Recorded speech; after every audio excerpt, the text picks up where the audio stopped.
Doctor Abdul Qadir है। मैं माहिर अमराज़ मैदा और जिगर हूँ। आज जिस टॉपिक पे हम बात करेंगे वो है ओबेसिटी यानी कि मोटापा। मोटापा पाकिस्तान में एक बहुत बड़ा मसला बन चुका हुआ है और आपको ये फिगर सुन के बड़ी हैरानगी होगी कि पाकिस्तान में हर चौथा बंदा या तो ओबीस है या ओवरवेट है। तो इस अलार्मिंग सिचुएशन में हमें ओबेसिटी को बिल्कुल सीरियस लेना चाहिए। हमें पता होना चाहिए कि ओबेसिटी के कॉजेज़ क्या क्या हैं, ओबेसिटी की वजह से मरीज़ के अंदर क्या क्या अलामात आ सकती हैं, ओबेसिटी की वजह से मरीज़ के अंदर क्या क्या पेचीदगियाँ आ सकती हैं। और उसके बाद हम जिस चीज़ पे बात करेंगे कि ओबेसिटी का ट्रीटमेंट के क्या क्या ऑप्शंस हमारे पास मौजूद हैं।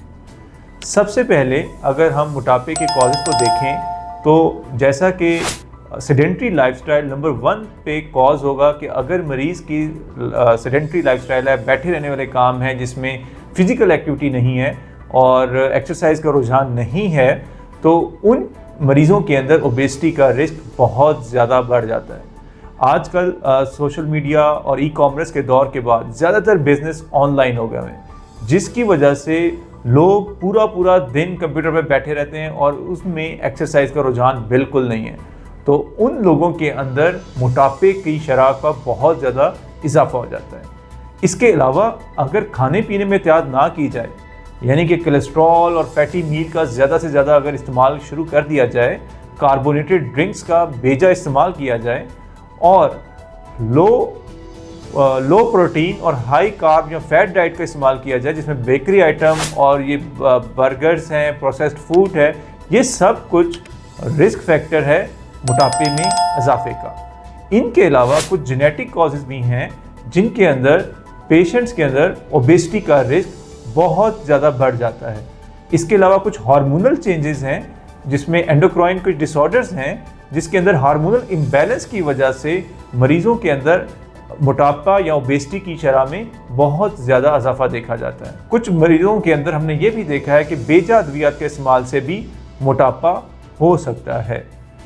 तो रिगार्डलेस ऑफ द कॉज मोटापा किस वजह से भी है, इसको हमें बहुत सीरियस लेना चाहिए, क्योंकि इसकी अलामात को मैं आपको बताऊंगा तो आप सुन के और परेशान हो जाएंगे। मोटापे की वजह से मरीज़ की फ़िज़िकल एक्टिविटी और लिमिटेड हो जाती है, उसको चलने फिरने में दुश्वारी होना शुरू हो जाती है, नींद प्रॉपर उसको नहीं आती और एक बीमारी ऑब्स्ट्रक्टिव स्लीप एपनिया जिसके अंदर मरीज़ की अपनी टंग फॉल कर देती है, जिसकी वजह से वो रात को प्रॉपर नींद नहीं ले सकता। इसी तरह अगर मोटापा ज़्यादा होगा तो फैटी लीवर जैसे मर्ज से आपको सामना करना पड़ सकता है, जिसमें जिगर के अंदर चर्बी आ जाती है और उसकी वजह से फिर भूख ना लगना जैसी पेचीदगियाँ, मसाइल, और अगर लंबे अरसे तक अगर जिगर में चर्बी रहेगी तो जिगर के सोकड़ा और कैंसर और पेट में पानी जैसे अमराज का भी सामना करना पड़ सकता है। मोटापा ओबेसिटी इटसेल्फ एक रिस्क फैक्टर है शुगर का। तो ओबेसिटी की वजह से टाइप 2 डायबिटीज़ का भी रिस्क बहुत ज़्यादा बढ़ जाता है। इसी तरह लबलबे की सोजिश और जोड़ों की सोजिश लंबे अरसे तक भी, जिसमें एक मर्ज है जिसको ऑस्टियोआर्थराइटिस कहते हैं, मोटापे वाले मरीजों में हमने देखा है कि जो जोड़ों का गैप है वो जल्दी कम हो जाता है, जिसकी वजह से फ़िज़िकल एक्टिविटी मज़ीद कम हो जाती है।